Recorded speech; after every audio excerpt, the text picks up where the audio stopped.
بسم اللہ الرحمن الرحیم الحمد للہ رب العالمین والصلاة والسلام علی سید المرسلین مقاعد الغر المحجلین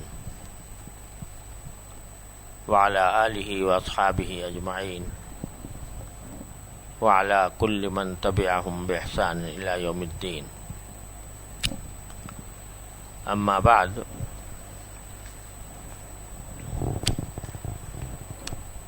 اللہ تبارک و تعالی نے قرآن کریم میں مختلف مقامات پر اپنے نیک بندوں کی صفات ذکر فرمائی ہے. متعدد مقامات پر ان کی وہ صفات ذکر فرمائی ہیں جو اللہ جل جلالہ کو پسند ہیں اور جن کا حاصل کرنا ایک مومن کے لیے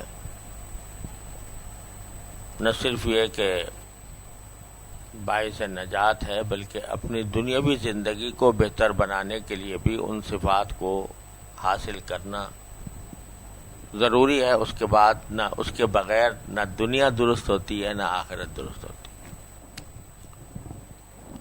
تو انہی میں سے ایک مقام یہ سورہ فرقان کا آخری رکوع ہے، جس میں اللہ تبارک و تعالی نے رحمان کے بندوں کا عنوان اختیار فرما کر وہ صفات بیان فرمائی.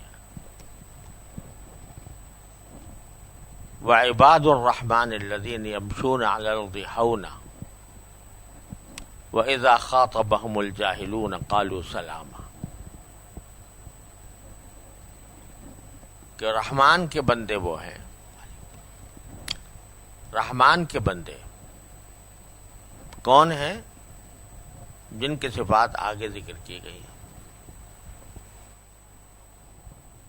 اور عنوان بھی یہ بتا رہا ہے کہ ان کی اصل صفت جو ہے،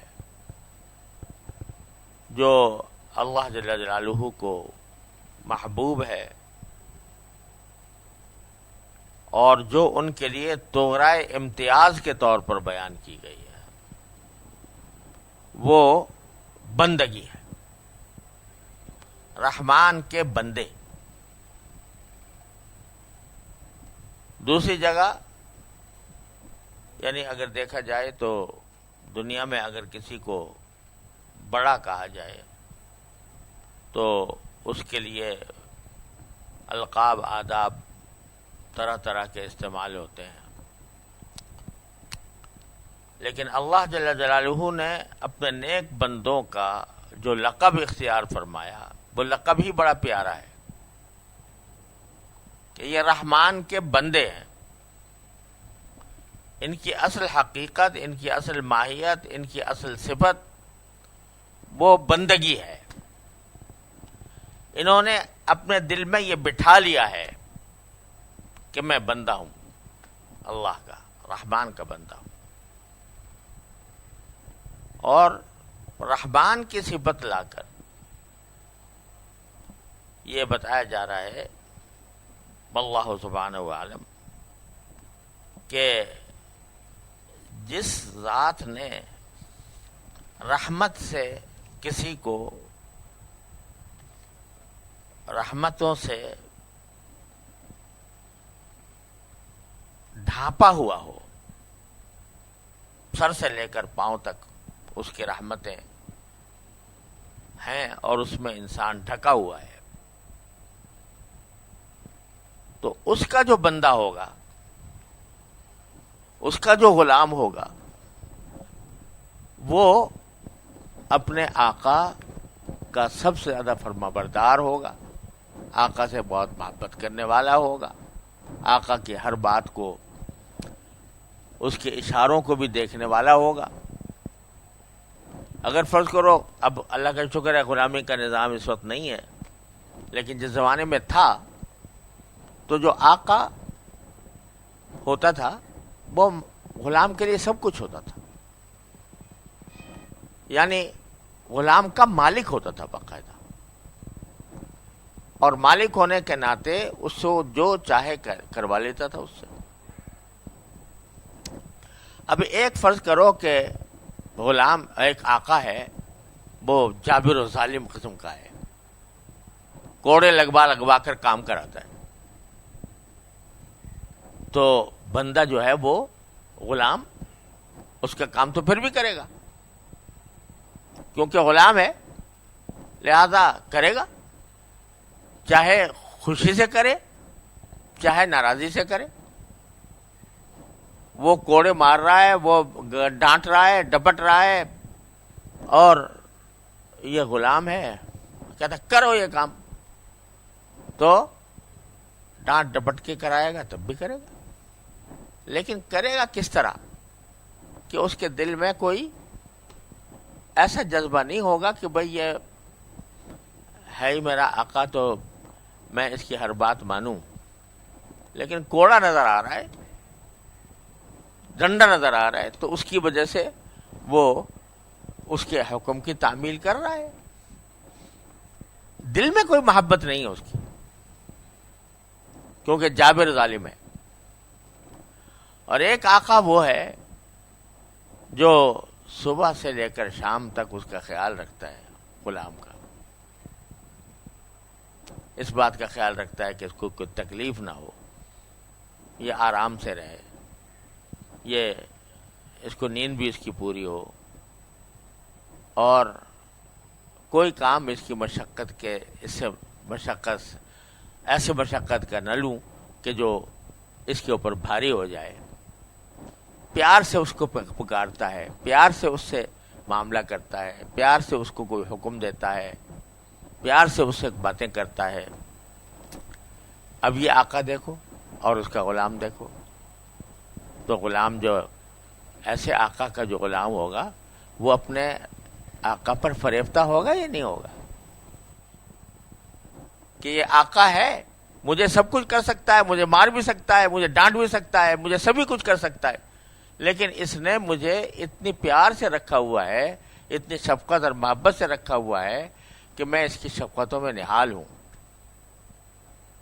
تو اس کے دل میں جو آقا کی محبت ہوگی، اس کی جو عظمت ہوگی، وہ پہلے والے غلام سے کہیں زیادہ ہوگی۔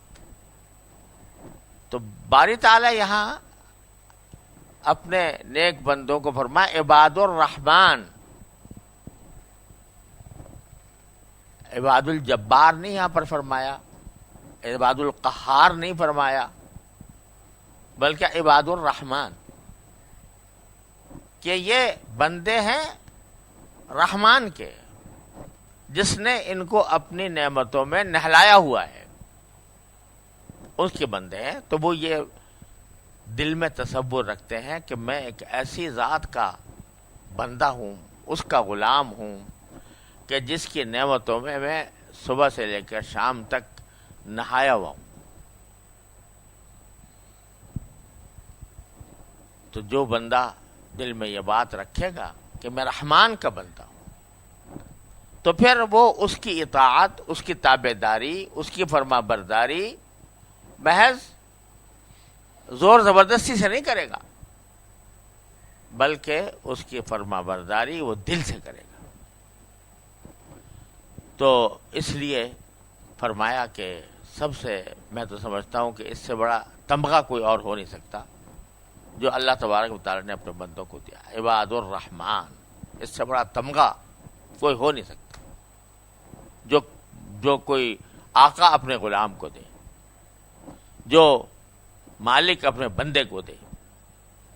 تو عباد الرحمن یا رحمان کے بندے،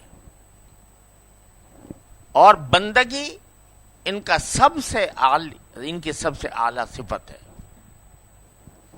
اب اس بندگی کا جو مظاہرہ ہے وہ آگے ان کی صفات میں فرمایا کہ الذین یمشون علی الارض ہونا، یہ رحمان کے بندے وہ ہیں جو زمین پر عاجزی سے چلتے ہیں، عاجزی سے چلتے ہیں۔ وَإِذَا خَاطَبَهُمُ الْجَاهِلُونَ اور اگر نادان لوگ ان سے مخاطب ہوتے ہیں، ان کو مخاطب کرتے ہیں تو یہ سلامتی کی بات کہتے ہیں۔ اب یہاں عباد الرحمن کے بعد جو سب سے پہلی اور مقدم صفت بیان فرمائی وہ یہ کہ زمین پر عاجزی سے چلتے ہیں۔ اصل مقصود یہ ہے کہ زمین پر عاجزی سے کیوں چلتے ہیں؟ اس لیے چلتے ہیں کہ دل میں تواضع ہے۔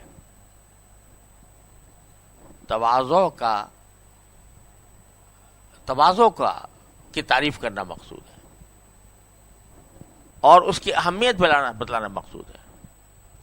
نماز کا ذکر بعد میں آ رہا ہے، والذین یبیتون لربہم سجدا وقیاما، لیکن پہلا وصف جو مطلوب ہے وہ ہے تواضع۔ بندگی کا پہلا سبق تواضع ہے۔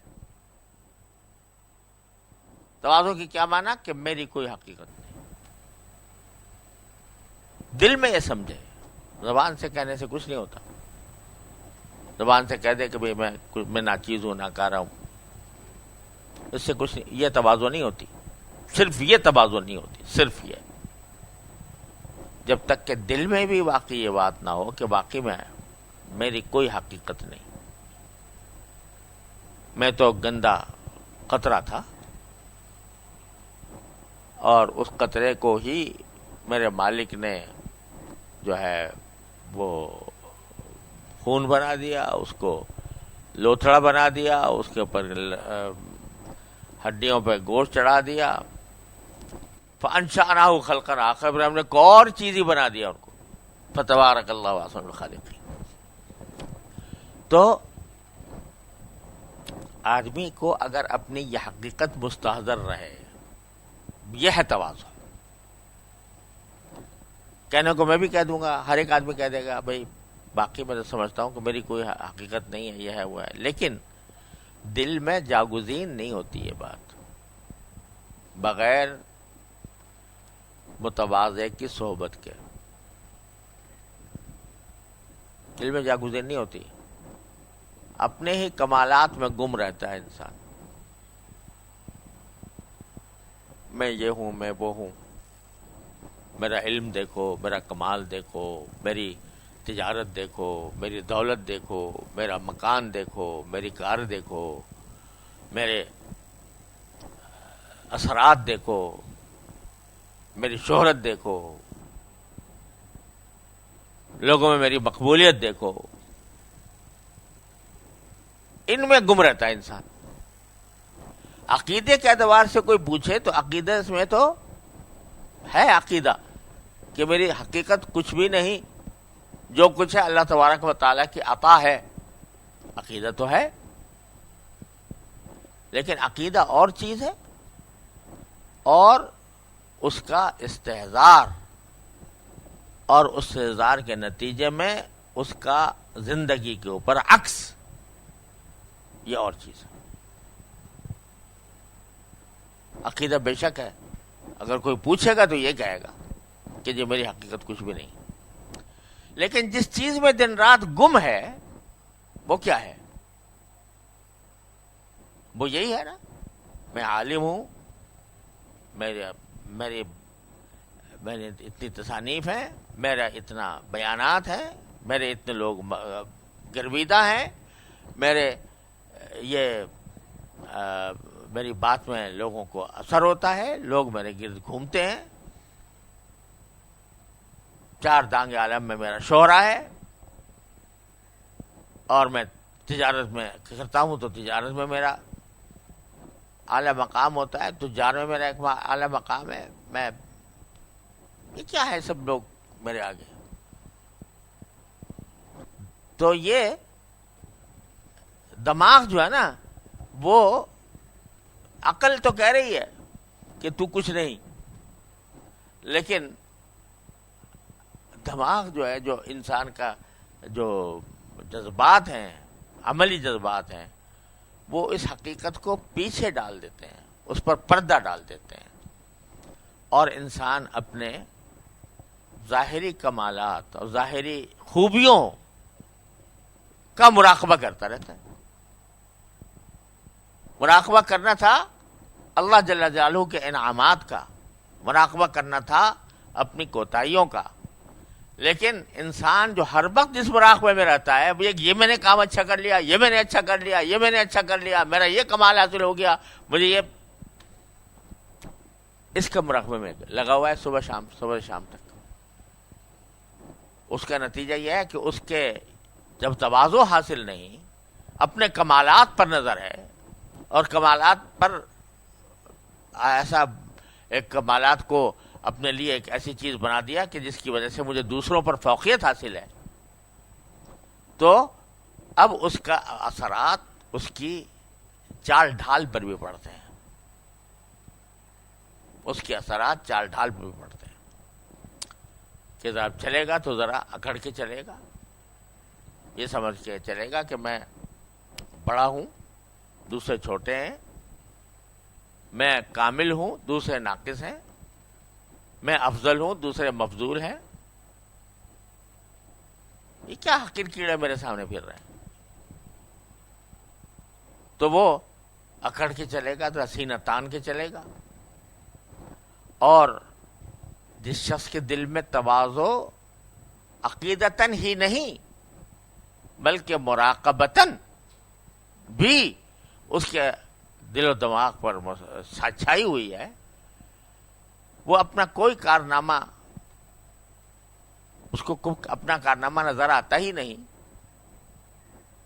تو وہ جب اس کے دل میں تواضع ہوگی، تواضع کی بنیاد پڑ چکی ہوگی دل میں، اور مراقبہ اس کا کرتا ہوگا، تو پھر اس کی چال ڈھال پر بھی اس کا اثر آئے گا. وہ کیا آئے گا؟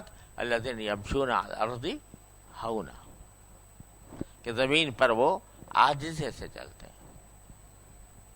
عاجزی سے چلنے کا معنی یہ نہیں ہے کہ بتکلف آدمی اپنے آپ کو عاجز بنا کے چلے. اگر بتکلف چلے گا تو یہ عین تکبر ہے، عین تکبر ہے، اور یہ عین ریاکاری ہے. لیکن عاجزی سے چلنے کے معنی یہ ہے کہ جب آدمی سمجھتا ہی اپنے آپ کو کچھ نہیں، تو یقین کرو جو صحیح متواضع ہوتا ہے وہ جب چل رہا ہوتا ہے تو جتنے آدمی نظر آ رہے ہوتے ہیں، اس کو جتنے نظر آ رہے ہوتے ہیں ان سے اپنے آپ کو کمتر سمجھتے ہیں. یہ لوگ تصور کرنا بعض اوقات مشکل ہو جاتا ہے، لیکن حقیقت یہی ہے کہ جتنے چل رہے ہوتے ہیں وہ ان سے اپنے آپ کو کیا سمجھتا ہے؟ کمتر سمجھتا ہے. جب کمتر سمجھ رہا ہے تو کیسے اکڑے گا؟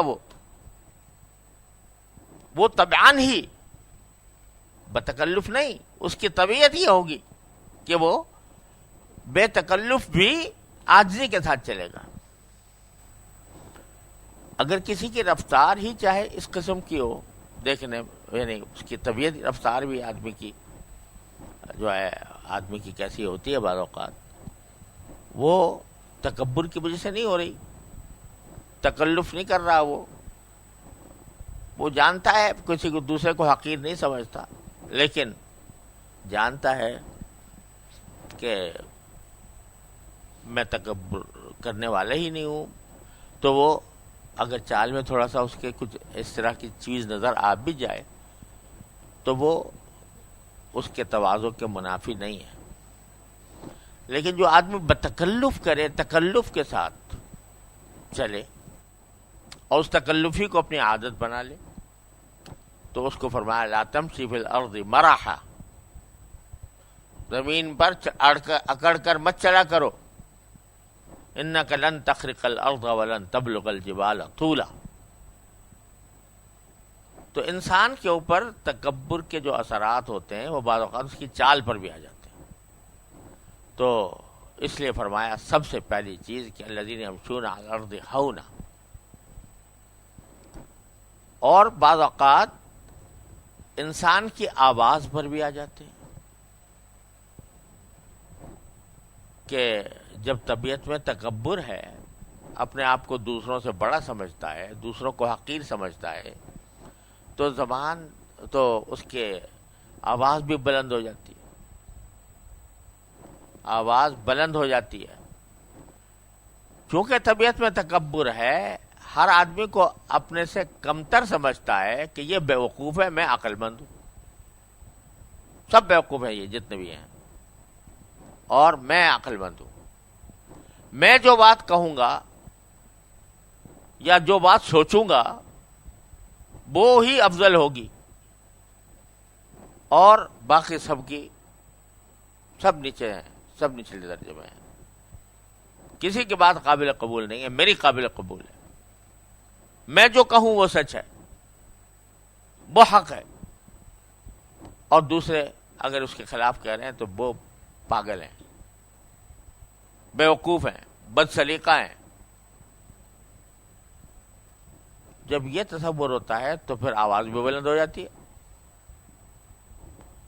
تو حضرت لقمان نے جو اپنے بیٹے کو وصیت کی قرآن کریم میں سورہ لقمان میں، تو کیا کہا؟ وَاقْصِدْ فِي مَشْيِكَ وَاغْضُضْ مِنْ صَوْتِكَ،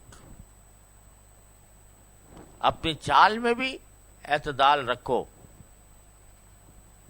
یعنی تکلف نہ کرو،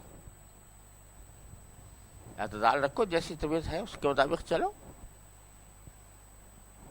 نہ تکبر نہ تواضع، یعنی دیکھنے سے تم اس طرح تم نہ تواضع تکلفاً اختیار کرو نہ تکبر اختیار کرو۔ وَاقْصِدْ فِي مَشْيِكَ وَاغْضُضْ مِنْ صَوْتِكَ، اور ساتھ ہی یہ بھی فرمایا کہ اپنی آواز کو پست رکھو، زور زور سے بولنا یہ اس سے منع فرمایا، وَاغْضُضْ مِنْ صَوْتِكَ۔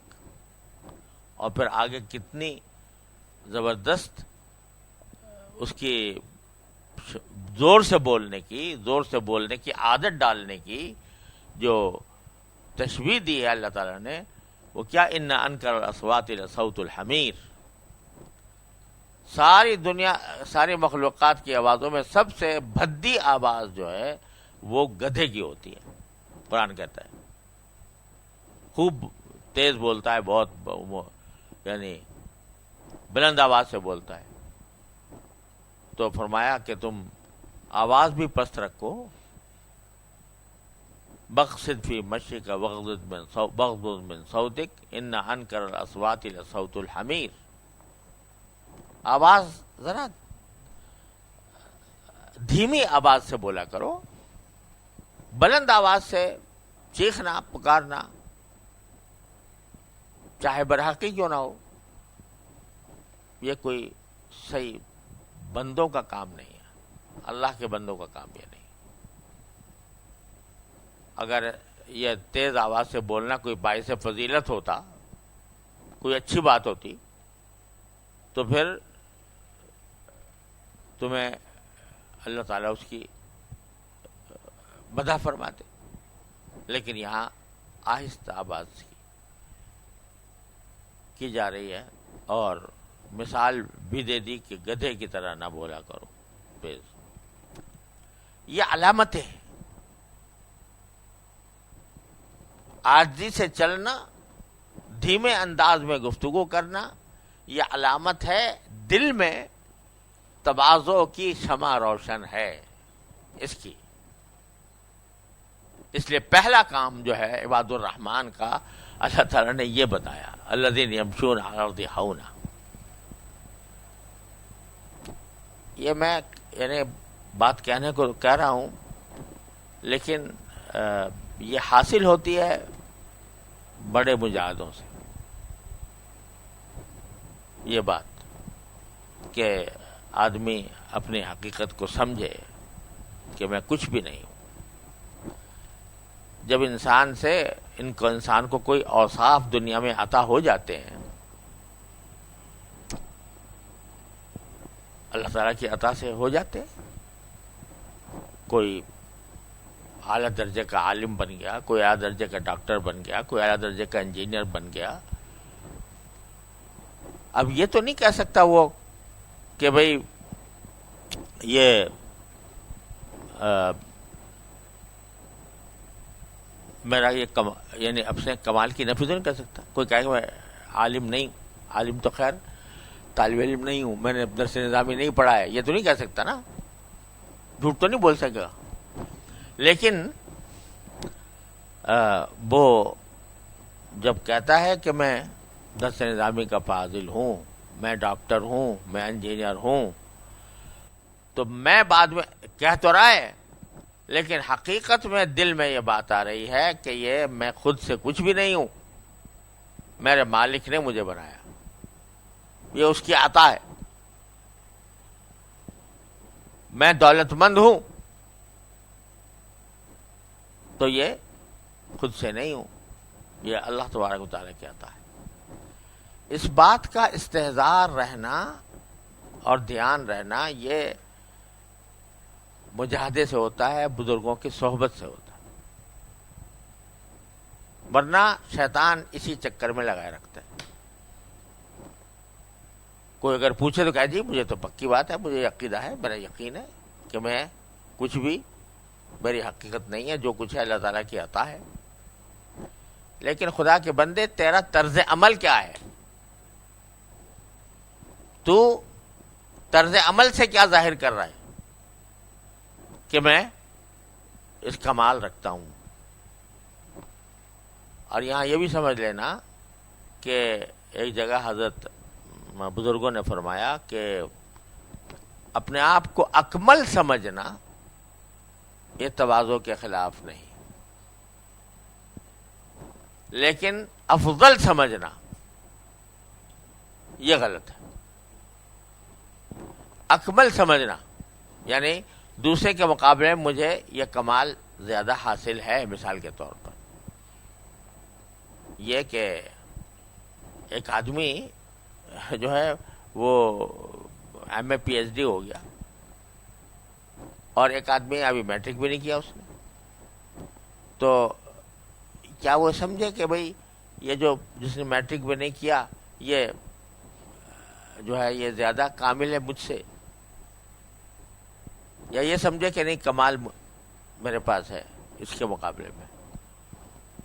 تو اگر یہ سمجھے کہ بھئی جو میں نے ڈگریاں حاصل کی ہیں وہ ان کی مقابلے میں اعلیٰ درجے کی ہیں، تو اس میں اتنا سمجھنے میں کوئی حرج نہیں. لیکن دو خرابیاں ہیں جو تواضع کی طرف باریک باتیں ہوتی ہیں.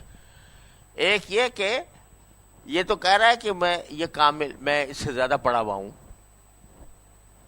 ٹھیک ہے، اس کے کہنے میں یہ سمجھنے میں کوئی حرج نہیں، اس سے زیادہ پڑھا ہوا ہوں، لیکن پڑھا ہوا خود ہوں. یہ کمال پڑھائی کا یا علم کا مجھے خود حاصل ہو گیا، میرے اندر بذات خود کوئی یہ ایسی بات تھی کہ جس سے میں یہ پڑھ جاتا؟ یہ تو اللہ تعالیٰ کی عطا ہے. تو اس بات کا مراقبہ، اس بات کا استحضار، اس کا دھیان اگر نہیں ہے تو اکمل سمجھنا بھی تکبر ہے، اگر اس کا دھیان نہیں ہے. دوسری بات یہ کہ اکمل چلو مان لیا، لیکن افضل ہونا تمہیں کیا پتا؟ رب اشعث اغبر مدفوع بالابواب، کیسے لوگ بال پراگندہ غبار آلود دروازے پر جائیں تو لوگ دھکے دے کے نکال دیں، لیکن اللہ کے ہاں ان کا مقام کیا ہوتا ہے کہ لو اقسم علی اللہ لابر، اگر وہ اللہ کے اوپر کوئی قسم بھی کھا لے کہ قسم اللہ کی کہ یہ کام ہوگا، تو اللہ کروا دیتا ہے وہی کام. ان کے اللہ تعالیٰ کے ساتھ تعلق اور اس کے قرب کا عالم یہ ہوتا ہے. تو یہ اس بات کا کسی کو پتہ نہیں. ایک آدمی ہے بیچارہ دیکھنے میں داڑھی نہیں ہے، مسجد میں نہیں آتا، پتہ نہیں نماز بھی پڑھتا ہے کہ نہیں پڑھتا، ایسے ہی آوارہ لوگوں کے ساتھ پھر رہا ہے، آپ کہو کہ میں اس سے افضل ہوں کیونکہ یہ آوارہ پھر رہا ہے؟ ارے کیا پتا اس کا کون سا عمل اللہ تبارک و تعالیٰ کو محبوب ہے، اس کا اللہ تعالیٰ کے ساتھ کیا تعلق ہے، تو اس کو حقیر سمجھو گے، اپنے آپ کو اس سے افضل سمجھو گے، یہ تکبر ہے۔ تو بھائی پہلی صفت جو اللہ تعالیٰ نے عباد الرحمن کی بیان فرمائی وہ ہے الذین یمشون علی الارض ہونا، یعنی تواضع۔ اپنی حقیقت سامنے رکھو، تم تھے کیا اور کیا ہو۔ اپنے قوت بازو سے ہو گئے، اپنے ذاتی کمالات سے ہو گئے، یہ اللہ تعالیٰ کی عطا سے ہوئے۔ تو اس بات کا جب آدمی مراقبہ کرتا ہے، دھیان دیتا ہے، تو پھر اللہ تبارک و تعالیٰ اس کے دل میں وہ تواضع کا پیدا فرما دیتے ہیں جو مطلوب ہے۔ اور پھر دوسرا وصف اس کا بیان فرمایا ان کا کہ وَإِذَا خَاطَبَهُمُ الْجَاهِلُونَ قَالُوا سَلَامًا،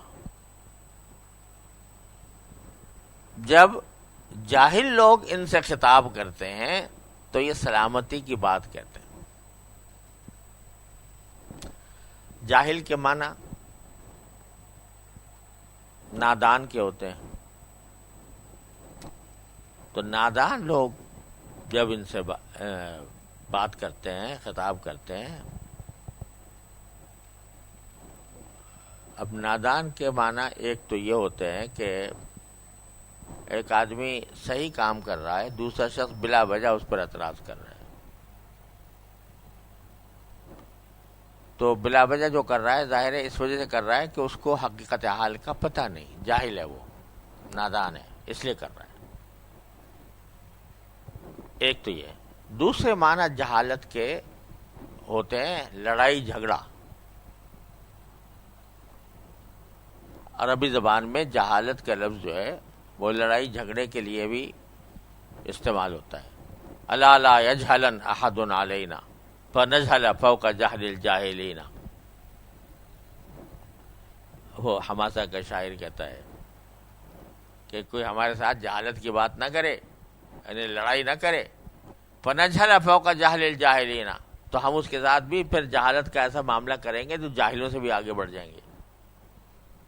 تو وہاں مراد کیا ہے؟ لڑائی جھگڑا۔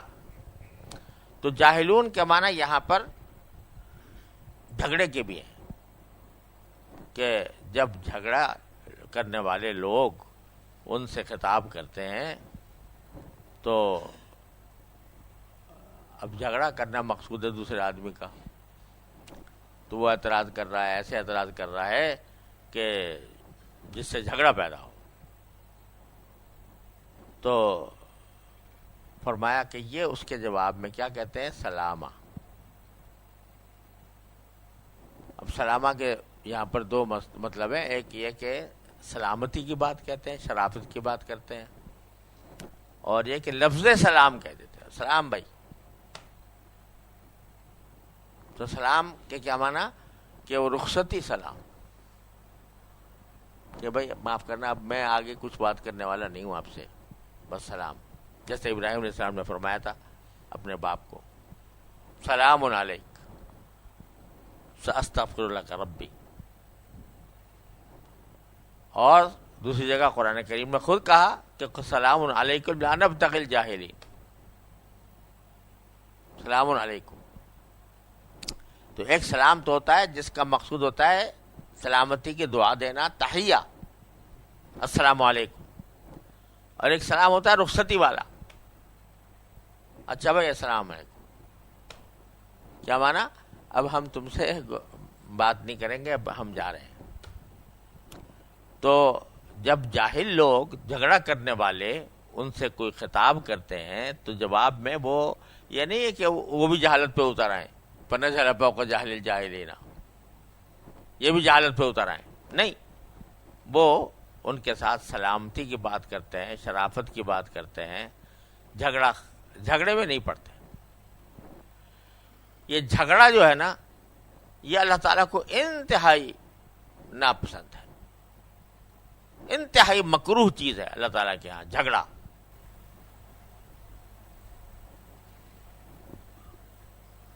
یہ وہ چیز ہے کہ جس کی خاطر شب قدر کی تعین اٹھا لی گئی۔ حدیث میں آتا ہے کہ جب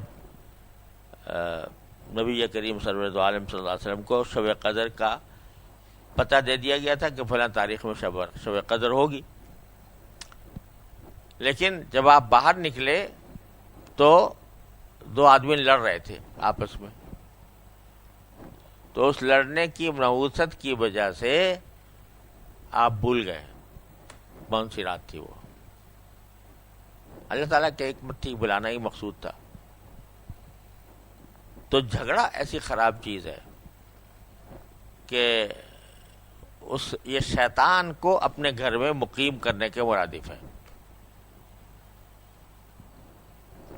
جھگڑا کرنا، چاہے وہ گھر والے آپس میں کر رہے ہوں یا کسی باہر کے آدمی سے کر رہے ہوں، تو یہ جھگڑا جو ہے یہ روحانیت اٹھا دیتا ہے۔ یاد رکھو، جھگڑا روحانیت ختم کر دیتا ہے۔ حضرت امام مالک رحمۃ اللہ علیہ فرماتے ہیں کہ المراء یذهب بنور العلم، جھگڑا علم کا نور لے کر چلا جاتا ہے، علم کا نور زائل کر دیتا ہے۔ اچھے خاصے آدمی ہو، اللہ کو ذکر کرتے ہو، قرآن شریف پڑھتے ہو، نمازیں پڑھتے ہو، نفلیں پڑھتے ہو، لیکن طبیعت میں جھگڑے کرنے کی عادت ہے۔ ذرا سی بات پہ کسی سے الجھ گئے، ذرا سی بات پہ کسی سے جھگڑنا شروع کر دیا۔ تو یہ ساری جو نفلیں پڑھ رہے تھے، قرآن شریف پڑھ رہے تھے، اللہ کا ذکر کر رہے تھے، اس سے جو نور پیدا ہوا تھا، امام مالک کہتے ہیں کہ وہ سب ختم ہو جائے گا اس لڑائی جھگڑے کے نتیجے میں۔ المراء یذهب بنور العلم، وہ علم کا نور ظاہر کر دیتا ہے۔ میں کہتا ہوں روحانیت کا نور ظاہر کر دیتا ہے۔ روحانیت کا نور جو ہوتا ہے وہ ختم ہو جاتا ہے جھگڑے سے۔ وہ جھگڑا چاہے ہاتھ پائی کا جھگڑا ہو یا باتوں کا جھگڑا ہو، یہ اس کو برا بھلا کہہ رہا ہے، وہ اس کو برا بھلا کہہ رہا ہے، یہ اس کی تردید کر رہا ہے، یہ اس کی تردید کر رہا ہے، یا اس قسم کا ہو جیسے مناظرے ہوتے ہیں۔ آج کل مناظرے جو ہیں یہ ان کی حالت ایسی ہو گئی ہے کہ وہ جھگڑے ہیں، وہ حقیقت میں مناظرہ کے اصل معنی کیا تھے؟ مناظرہ کے اصل معنی ہے اجتماعی غور و فکر، نظر کرنا یعنی غور کرنا، اور مناظرہ باب مفعول سے مشارکہ کی صفت خاصیت ہے اس میں، یعنی باہم بیٹھ کر غور و فکر کرنا، بھئی اس کا کیا مطلب ہونا چاہیے، اس کی کیا سے کیا نتیجہ نکلنا چاہیے، ایک دوسرے کی مدد کر رہے ہیں سمجھنے میں، سمجھانے میں۔ یہ تھا اصل مناظرہ۔ اب ہو گیا وہ مجادلہ، جھگڑا۔ تو اسی لیے ہمارے بزرگوں نے کہا کہ مناظرے سے فائدہ کچھ نہیں ہوتا، الا یہ کہ خاص خاص مقامات پر ضرورت پڑ جاتی ہے، جیسے بالکل کھلے اہل باطل ہیں ان کے سامنے ضرورت پڑ جاتی ہے، لیکن وہ بھی جادلہم باللتی ہی احسن۔ تو بہرحال تو یہ جو فرمایا کہ جب جاہل خطاب کرتے ہیں تو سلامتی کی بات کہتے ہیں، تو مقصد یہ کہ جھگڑے سے پرہیز کرتے ہیں۔ برحمان کے بندے ہونے کا پہلا تقاضا یہ ہے کہ تواضع ہو، اور دوسرا یہ کہ جھگڑے سے پرہیز ہو۔ اگر یہ بات دل میں بیٹھ جائے تو ہماری بہت سی بیماریاں خود بخود ختم ہو جائیں۔ پتہ نہیں کتنے ہمارے اندر جو بیماریاں پائی جاتی ہیں وہ اس وجہ سے کہ تواضع کی حقیقت نہیں ہے، اور جھگڑے کی شناعت دل میں نہیں ہے۔ آدمی سب کچھ گوارا کر لے، جھگڑے سے پرہیز کرے۔ حدیث میں رسول کریم صلی اللہ علیہ وسلم نے ارشاد فرمایا کہ میں اس شخص کے لیے جنت کے بیچوں بیچ گھر دلوانے کا ذمہ دار ہوں۔ انا زعیم بیت فی الجنت فی بسط الجنہ لمن ترک المراء وهو محق، جو حق پر ہونے کے باوجود جھگڑا چھوڑ دے، حق پر ہے اور چاہے تو اس حق کو ثابت کر سکتا ہے، اس حق کے مطابق اپنا فائدہ حاصل کر سکتا ہے، لیکن چھوڑو یار جھگڑا پڑے، کون جھگڑے میں پڑے، تو وہ جھگڑا چھوڑ دے باوجود حق پر ہونے کی۔ تو فرماتے ہیں میں جنت کے بیچوں بیچ گھر دلوانے کا ذمہ دار ہوں اس کو۔ مجھے یاد ہے حضرت والد صاحب قدس اللہ تعالی سرہ کے زمانے میں ایک خاتون تھی، ان کا اپنے شوہر سے بہت سخت جھگڑا تھا، اور جھگڑے کی بنیاد یہ تھی کہ کوئی جائیداد تھی، وہ بیوی کہتی تھی میری ہے اور شوہر کہتا تھا میری ہے، اس میں کچھ جھگڑا ہو رہا تھا۔ اب وہ کچھ دلائل ان کے حق میں تھے، کچھ دلائل ان کے حق میں تھے، ان کی ہے یا نہیں ہے، تیرا یعنی ذرا پیچیدہ سی صورتحال تھی۔ تو والد صاحب نے ان کو یہ حدیث سنا دی، خاتون کو جس کا جھگڑا تھا شوہر سے، کہا کہ دیکھو یہ حدیث میں یہ فرمایا ہے۔ اچھا جی، اللہ تعالیٰ نے جنت کے بیچوں بیچ گھر دلوانے کی مجھے ذمہ داری لی ہے رسول کریم صلی اللہ علیہ وسلم نے، تو یہ گھر کیا چیز ہے، چھوڑو، میں چھوڑتی ہوں، دستبردار ہوتی ہوں۔ دستبردار ہو گئی، جھگڑا ہی ختم ہو گیا۔ کہتے جی یہاں کا گھر لوں، بنگلہ لوں یا وہاں کا لوں، تو چھوڑ کے دستبردار ہو۔ تو بھائی یہ جھگڑا اتنی خراب چیز ہے۔ یہ دو ہی سبق ہمیں مل جائیں آج، اپنی حقیقت سمجھنا اور اپنی حقیقت کو سمجھ کر ہر اس عمل سے پرہیز کرنا جس میں تکبر کی بو آتی ہو، چاہے وہ چال میں ہو، چاہے وہ ڈھال میں ہو، چاہے گفتگو میں ہو، چاہے آواز بلند کرنے میں ہو، چاہے جھگڑے میں ہو۔ اللہ تعالیٰ اپنی رحمت سے ہم پہ کرم فرما کر ہمیں اس کی عمل کی توفیق عطا فرمائے۔ وصلی اللہ تعالیٰ علی خیر خلقہ سیدنا مولانا محمد وعلی آلہ واصحابہ اجمعین۔